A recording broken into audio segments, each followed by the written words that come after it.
The ideal American family is the American middle class. The middle class in the United States has come to mean having a secure job, a safe and stable home, access to health care, retirement security, being able to take time off for vacation or welcome a new family member, being able to replace everyday items when necessary without causing financial burden, opportunities to save for the future, and the ability to provide a good education, including a college education for one's children. Prior to 1961, minority families were not a significant part of the middle class. But with economic growth, changes in public policy, and the civil rights movement, which helped remove the barriers to public education and training, a larger minority middle class began to surface. Middle-class families base their success on their ability to make a better life for their family as supplied to them by their parents. But the reality for the middle class today is a struggle to reach the standard of living supplied by their parents. According to a recent study on economic mobility, 3 out of 10 Americans born into the middle class drop out as adults, and 1 in 5 make less than their parents did at the same age in inflation-adjusted dollars. This intergenerational economic mobility is the central component of the American dream and is precisely what is being threatened.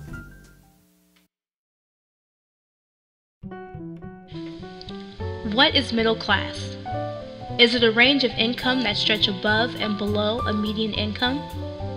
The median income in 2010 was just below $50,000, down 2.3% from 2009. How far above and below that amount the middle class stretches remains an open question.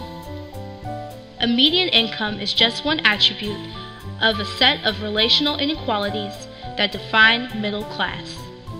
The American middle class is a social class, a hierarchical classification of persons into groups based on shared socio-economic conditions.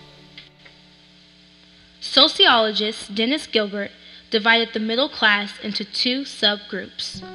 The lower middle class, which makes up 1/3 of households, consists mostly of semi-professionals, skilled craftsmen, and lower-level management. They have some workplace autonomy and require 2 income earners in order to sustain a comfortable standard of living. The upper middle class, which makes up 15 to 20% of households, consists of highly educated, salaried professionals and managers, and can maintain a similar standard of living with just 1 income earner. Labor movements and unions historically have had a profound effect on the working conditions, wages, and benefits of lower and middle class workers alike. In 1866, labor unions first began lobbying for an 8-hour workday. This was not achieved until the passing of the Fair Labor Standards Act in 1938, many decades later. This act also created minimum wage, overtime, and prohibited the use of child labor. But this act did not apply to the public sector workers. During the Industrial Revolution, labor unions enabled workers to band together to provide some leverage against management to change appalling working conditions.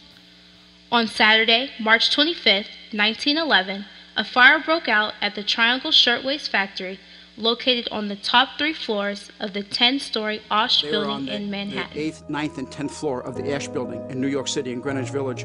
They couldn't get out the main exit. They raced towards the exit gate, and the exit door was locked. And when the police found the women's bodies the following day, they could see the fingernails were torn off the women as they clawed to try to get out. They were completely trapped in an inferno. And many of the workers went out of the window and jumped to their deaths, would have their bodies. There was such outrage over the murder of these 146 workers that 100,000 workers marched in the funeral procession. 400,000 people lined the streets. And the cry was, who was going to protect the working girl? Unions came together with religious organizations, women's groups, community groups. and they demanded change. Automatic sprinkler systems were demanded. Fire exits could never be locked again, and they have to open out the way.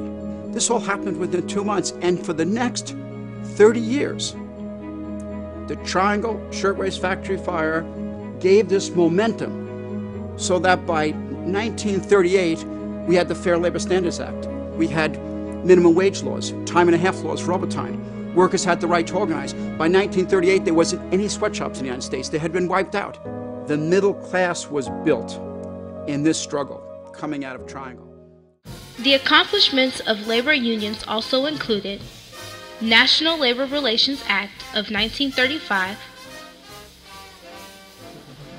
New Deal programs of 1933 through 1936, Social Security Act of 1935,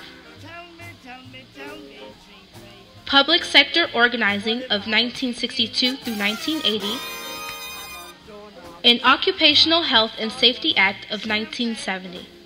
Unfortunately, many of these benefits could not be taken advantage of by African American workers who had to deal with racism, discrimination, and segregation. Social Security was denied, and most unions excluded them from joining. But the Civil Rights Act of 1964 prohibited discrimination by employers or unions on the basis of race, national origin, color, religion, or gender. The growth of the American Federation of State, County, and Municipal Employees in the 60s and 70s was due to the union's reputation for fighting for fair treatment for all workers, particularly minorities. During the 1960s, Martin Luther King Jr. established a strong alliance with labor unions, supporting workers' rights, and took an active role in mass meetings and street actions. In 1968, he supported 1,300 African American sanitation workers who walked off their jobs protesting poor treatment, discrimination, and dangerous working conditions. Somewhere I read of the freedom of assembly. Somewhere I read of the freedom of speech. Somewhere I read of the freedom of press. Somewhere I read that the greatness of America is the right to protest for rights.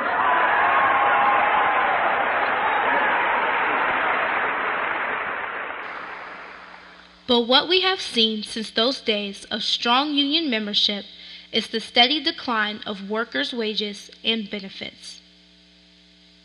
In 1968, when 28% of all workers were members of unions, the share of income going to the nation's middle class was 53.2%.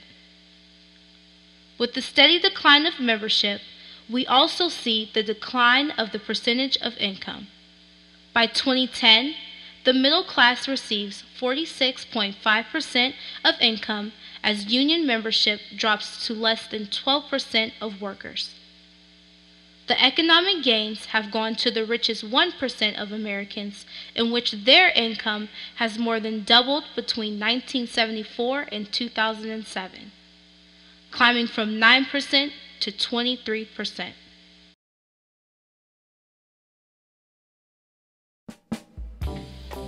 Today, the new grassroots movements have emerged to confront the current economic crisis, which has resulted in the systematic denial of the right of American workers to form, join, or assist labor organizations, to bargain collectively, and to engage in other concerted activities. When workers join together in unions, they are able to be advocates on behalf of the middle class in the daily inner workings of government, business, and politics. They are able to negotiate on more equal footing with their employers, providing a check on the inherently unequal relationship between employer and employee. This checks the powerful interests such as corporations and municipalities, ensuring that our system has a balance of interests. This counterbalancing role is essential for democracy to function properly and respond to the concerns of all Americans.